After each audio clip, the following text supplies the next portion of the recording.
on a eu à lancer des recommandations aux filles, dont le fond, j'ai créé une formule qui s'appelle 5901, qui veut dire le 5901, c'est amener aux filles de ne pas s'inscrire dans le registre 5901.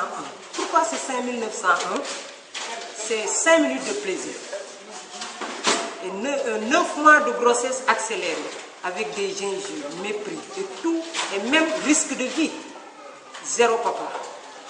Et un enfant qui va te suivre dans toute ta vie, qui peut même bloquer même ta carrière, car cet enfant-là vient sans papa, c'est le 0. Donc l'enfant va faire non seulement un obstacle pour toi, pour ta réussite. Donc on invite aux filles d'être responsables et d'éviter d'être inscrits dans ce registre. Je vous remercie.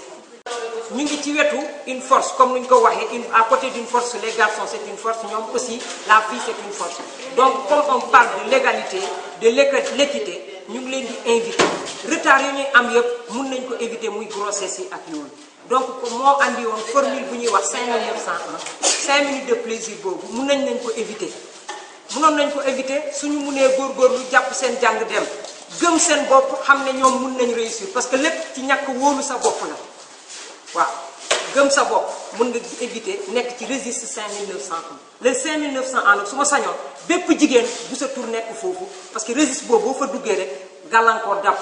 parce que di nga am non seulement lu la fa yóbbu mooy juróomi minutes yoo xam ne benn bànneex la ba pare juróomi minutes yooyu bu jeexee sax nga jéppi sa bopp waaw da ngay jéppi sa bopp mais ci juróomi minutes yi bu rombee yaa ngi xaar juróom-ñeenti weer yoo xam ne ay saaga la ciy topp ay jéppi ak ay dàq sa kër te même sa yow mii sa àdduna sax mun na fa yem parce que xale bi sa yaram parewul pour jur doom boobu mun nga dem nga faatu boo ci muccee nag 0 papa bi dina la topp parce que doom bi du am papa souvent ñeneen ñi dañ lay naan moom mook doom bi 0 papa 1 bi nag mooy enfant bi day ñëw war nga ko yor xale bu yor moromam xale yoroo munoo yar sa morom baakaar rawul loolu di nga toroxal xale bi toroxal sa bopp de doo mun a dem loolu lay ñaan nag suñu doom yépp jigéen ñi nañ ci génn